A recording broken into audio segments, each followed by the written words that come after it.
నమస్కారం అండి. బాలకృష్ణ గారు అసెంబ్లీలో మాట్లాడిన అంటే ఎలా అనిపించింది ఆ మాటల గురించి మీరేం చెప్తారు ఆ మాటలకి? అసెంబ్లీలో మాట్లాడడం బాలకృష్ణ గారు మాట్లాడడం తప్పేనండి. తప్పు కాదని ఎవరు అండు. ఎందుకంటే ఆయన చిరంజీవి గారిని ఏకవచనంతో మాట్లాడడం ఒకటి, అలాగే మన జగన్మోహన్ రెడ్డి గారిని సైకో అనడం ఒకటి. ఇది మాత్రం చాలా వరకు అసెంబ్లీలో మాట్లాడడం తప్పు. ఇప్పుడు అనవసర సందర్భం, అవసరమైన సందర్భం కాదు అది, అనవసర సందర్భం. ఖచ్చితంగా అక్కడ ఆ మాట అనకుండా ఉంటే బాగుండేదేమో చెప్పి అందరూ కూడా మేము పవన్ కళ్యాణ్ అభిమానులుగా బాధపడుతున్నాం. కానీ ఒకటి మాత్రం వైఎస్ఆర్సీపీ నాయకులు చెప్తున్నాం, ఈవేళ బాలయ్య బాబు జగన్మోహన్ రెడ్డిని సైకో అన్నాడని ఏదో పెద్ద బొమ్మ ప్రదర్శనలాగా వీళ్ళంతా క్షమాపణ చెప్పాలా, అది చెప్పాలా, ఇది చెప్పాలా అని విర్రవీగిపోతున్నారు కదా. 4 క్వశ్చన్లు అడుగుతాను, దీనికి సమాధానం చెప్పండి. మీరు ప్రభుత్వంలో ఉన్నప్పుడు అహంకారంతో, అధికార మదంతో, డబ్బు మదంతో మీరు మాట్లాడిన మాటలు 4 వివరిస్తాను మీకు. ఏంటంటే దూరంపూడి చంద్రశేఖర్ రెడ్డి అనేటటువంటి ఒక ఎమ్మెల్యే పవన్ కళ్యాణ్ గారి తల్లిని తిట్టినప్పుడు మీరు ఎందుకు మాట్లాడలేదు? ఆ దూరంపూడి చంద్రశేఖర్ రెడ్డిని తీసుకొచ్చి చెప్పు తగిందాక కొట్టి ఇది రాజకీయాల్లో కరెక్ట్ కాదురా అని మీరు ఎందుకు చెప్పలేదు? రెండవది, అలాగే ఒక మంత్రి పవన్ కళ్యాణ్ గారిని పవన్ కళ్యాణ్ పిచ్చి కుక్క అని అన్నప్పుడు మీరు నోట్లో ఏం పెట్టుకున్నారు? ఆ మంత్రిని తీసుకొచ్చి మందల వంచవలసిన బాధ్యత మీదే కదా. ఇష్టానుసారం దేవుళ్ళ లాంటి పవన్ కళ్యాణ్ గారిని, ఆయన అప్పటికి ఒక మంత్రి కాదు, ఒక ఎమ్మెల్యే కాదు, ఆయన పార్టీ పెట్టుకుని 10 సంవత్సరాలు ఆ పార్టీని బతికించుకోవడం కోసం తపన పడుతూ సినిమాలు చేసుకుంటూ తిరుగుతున్న వ్యక్తిని ఇష్టానురీతిగా ఉచ్చనీచాలు లేకుండా క్యారెక్టర్ అసాసినేషన్ చేసి ఆయన పిల్లలను, ఆయన కుటుంబాన్ని రోడ్డు మీదకి లాక్కొచ్చినప్పుడు తెలియలేదా?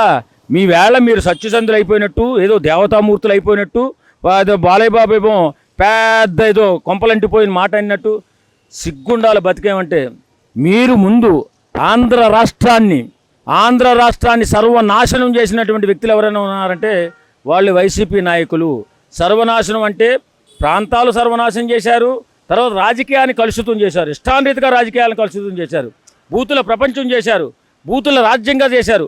ఒక రాజకీయ నాయకుడు అన్నా, ఒక సెలబ్రిటీ అన్నా, యువత మిమ్మల్ని అనుసరిస్తుందని షోయి కూడా లేకుండా ఇష్టానుసారం బూతులు మాట్లాడించి చాలామందిని, వాళ్ళ కుటుంబాలని రోడ్డు మీదకి లాగిన పరిస్థితి అప్పట్లో. మీరు అంతంత పెద్ద మాటలు అన్న మీరు ఈవేళ బాలయ్య బాబు ఏదో చిన్న మాట సైకో అని అన్నాడని క్షమాపణ చెప్పాలా? ఇప్పుడు పవన్ కళ్యాణ్ ఏం మాట్లాడతారని అడుగుతున్నారా? సిగ్గుందా? మీకు సిగ్గుందా?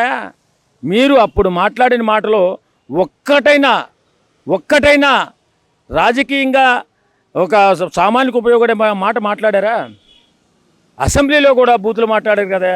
ఇవాళ అసెంబ్లీని గౌరవాన్ని కూడా మీరు తగ్గించినట్టు మనుషులు మీరు. ఈవేళ బాలయ్య బాబు అన్నాడంట, దానికి పవన్ కళ్యాణ్ సమాధానం చెప్పాలంట.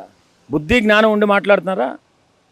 బ్రతుకుతున్నామంటే బుద్ధి జ్ఞానం ఉండాలి. ఆ రోజు మీరు మాట్లాడుంటే, ఆ రోజు మీరు ఖండించుంటే, పవన్ కళ్యాణ్ మంచోడే, ఆయన గురించి మాట్లాడకండి, ఆయన ఇప్పుడు మన రాజకీయాల నాయకుల్లో ఎమ్మెల్యే కాదు, ఎంపీ కాదు, కనీసం సర్పంచ్ కూడా కాదని ఆ రోజు మీరు అనుకుని ఉంటే బాగుంది. మరి కనీసం ఆయన గొప్ప వ్యక్తిత్వం ఉన్న మనిషి, ఆయన సంపాదించిన దాంట్లో 50% పేద ప్రజలకే ఖర్చు పెట్టాడే. నీ ప్రభుత్వంలో ఎంతోమంది రైతులు కష్టాలు భరించలేక ఆత్మహత్యలు చేసుకుంటే వారందరికీ కుటుంబానికి ₹1,00,000 ఇచ్చాడే. కనీసం బుద్ధి జ్ఞానం ఉండి మాట్లాడారా ఆ రోజు? ఏం లేదు. వేళొచ్చి బాలయ్య బాబు ఏదో అన్నాడంట, దాన్ని చిరంజీవి గారిని కూడా ఏదో పెద్ద మాట. నేను చిరంజీవి ఫ్యాన్స్ రా బాబు. నేను మొన్న పుట్టినరోజుకి చిరంజీవి గారి ఒక సాంగ్ కూడా వేశాను, నేను ఒక సాంగ్ కూడా చేయించి చిరంజీవి గారు ప్రజెంటేషన్ చేశాను. చిరంజీవి గారిని బాలయ్య మాటలు ఇలా ఏం తిట్టలు ఏకవచనంతో మాట్లాడారు. అది ఆయన తుత్తూరులో భాగమే. దానికి అతను తప్పే కాదని ఎవరు అనరండి. అతను అలా మాట్లాడడం తప్పే. కానీ వైఎస్ఆర్సీపీ నాయకులు మాట్లాడడం దీని గురించి దెయ్యాలు వేదాలు వల్లించినట్టు ఎక్కువ బూతుల రాజ్యంగా పరిపాలన చేసింది వాళ్ళు. ఈవేళమ్మో ఇది అన్నారు. తర్వాత చిరంజీవి ఫ్యాన్స్గా నేను చెప్పేది ఏంటంటే, చిరంజీవి అభిమానులుగా బాలయ్య గారు నోటు తొత్తులతో ఏదో మాటలు మాట్లాడతాడు, దానికి పవన్ కళ్యాణ్ గారు దానికి ఏం చేయాలనేది చేస్తారు. కాబట్టి ఈవేళ మనం తొందరపడి వారిని ఏం అనొద్దు. కాబట్టి ఈవేళ చిరంజీవి అభిమానిగా నేను చెప్పేది ఏంటంటే, మనం సంయమనం పాటిద్దాం. బాలయ్య బాబు ఏం చెప్తాడో చూద్దాం, పవన్ కళ్యాణ్ గారు ఏం చెప్తారో చూద్దాం.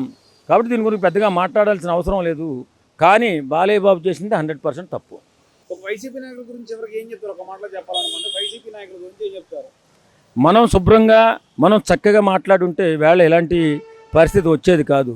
మనం మాట్లాడే మాటల్లో స్వచ్ఛత, ప్రేమ, అనురాగం, ఆత్మీయత, అనుబంధం అన్నీ ఉండాలా. మీరు ప్రవర్తించిన తీరే మీకు తిరిగే వస్తుంది. కాబట్టి ఈవేళ మీరు మాట్లాడుతున్నటువంటి మాటలు బాలయ్య బాబుని ఇష్టానుసారంగా మాట్లాడుతున్నారు. సరే, బాలయ్య బాబు సైకో అన్నాడు, సట్టుబడి సైకో అని మీరు అంటున్నారు. సరే, ఓకే, అవన్నీ పక్కన పెడదాం. కానీ మీరు ఒకసారి మననం చేసుకోండి. మీ ప్రభుత్వంలో మీరు ఎలా పరిపాలన చేశారో, మీ ప్రభుత్వంలో మీరు ఎలా ప్రవర్తన చేశారో, మీ ప్రభుత్వంలో ఎలాగా మీటింగులు కూడా రాకుండా ఒక పెద్ద సామాజిక వర్గం, ఆ వర్గానికి దేవుడి లాంటి వ్యక్తి పవన్ కళ్యాణ్ని మీరు ఏం చేశారో ఒకసారి మనసులో గుర్తుంచుకోండి. ఇవాళకి కూడా మీరు మారలేదు. పవన్ కళ్యాణ్ ఇవాళకి కూడా మీరు మారుతున్నారు. ఆ రోజా అనే ఆవిడ పవన్ కళ్యాణ్ గారిని ఏరా నువ్వెవడరా అన్నప్పుడు ఏం పెట్టుకున్నారు మీరు? ఆమెకేం పెట్టారు? ఇవన్నీ అందరికీ గుర్తుంటాయి. కాబట్టి మీరు హాస్యాస్పదంగా మాట్లాడి మీరు చెడ్డ పేరు తెచ్చుకోవడం తప్ప ఇందులో బాలయ్య బాబుని మీరేం అనలేరు. కాబట్టి బాలయ్య బాబు అన్నది 100% తప్పు. ఆయన ఆ మాట అనకూడదు. అసలు అసెంబ్లీలో ప్రస్తావనే రాని ప్రస్తావన ఆయన తీసుకొచ్చి పెట్టడం, బాలయ్య బాబు అనడం, దానికి మీరు ఇంతలాగా రియాక్ట్ అవ్వడం